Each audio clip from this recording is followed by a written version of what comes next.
കല്യാണ മഹാമഹത്തിന് വേദിയായി ഗുരുവായൂർ അമ്പലം 353 വിവാഹങ്ങളാണ് ഇന്ന് നടന്നത്.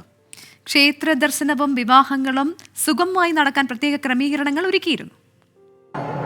ചിങ്ങമാസത്തിലെ ചോതി നക്ഷത്രം വിവാഹത്തിന് അനുയോജ്യമാണെന്ന വിശ്വാസമാണ് ഗുരുവായൂരിൽ കല്യാണപ്പൂരത്തിന് അരങ്ങൊരുക്കിയത്. 353 യുവമിഥുനങ്ങളാണ് ഗുരുവായൂരപ്പന് മുന്നിൽ ഇന്ന് വിവാഹിതരായത്. ഗുരുവായൂരിൽ ഇത്രയധികം കല്യാണങ്ങൾ ഒരു ദിവസം നടക്കുന്നത് സമീപകാല ചരിത്രത്തിൽ ആദ്യം. 4.5 മണിക്കൂർ കൊണ്ട് 300-ലധികം കല്യാണങ്ങൾ ഇപ്പോൾ നടന്നു കഴിഞ്ഞു. പുലർച്ചെ 4 മണി മുതൽ വധൂവരന്മാർ മണ്ഡപങ്ങളിലേക്ക് എത്തിത്തുടങ്ങി. കാത്തുനിൽപ്പില്ലാതെ, നീണ്ട മന്ത്രങ്ങളോ ചടങ്ങുകളോ ഇല്ലാതെ 3 മിനിറ്റിൽ താലികെട്ട്. വളരെ നല്ലൊരു എക്സ്പീരിയൻസ് ആയിരുന്നു. വധൂവരന്മാർക്കൊപ്പം ഫോട്ടോഗ്രാഫർമാരടക്കം 24 പേർക്ക് മാത്രമേ മണ്ഡപത്തിന് സമീപത്തേക്ക് പ്രവേശനം അനുവദിച്ചുള്ളൂ. 2 മണ്ഡപങ്ങൾ അധികമായി സജ്ജീകരിച്ചു.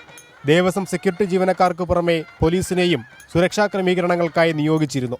വിവാഹ നെട്ടോട്ടവും പൊതുവെ ഞായറാഴ്ചകളിൽ ഉണ്ടാകുന്ന ഭക്തജന തിരക്കും കൂടിക്കലരാതിരിക്കാൻ ദേവസ്വം ഒരുക്കിയ ക്രമീകരണങ്ങൾ ഗുണമായെന്ന് തന്നെ പറയാം. ഗുരുവായൂർ അമ്പലനടയിൽ നിന്നും നന്ദകിഷോറിനൊപ്പം അശ്വിൻ പാലാഴി, 24.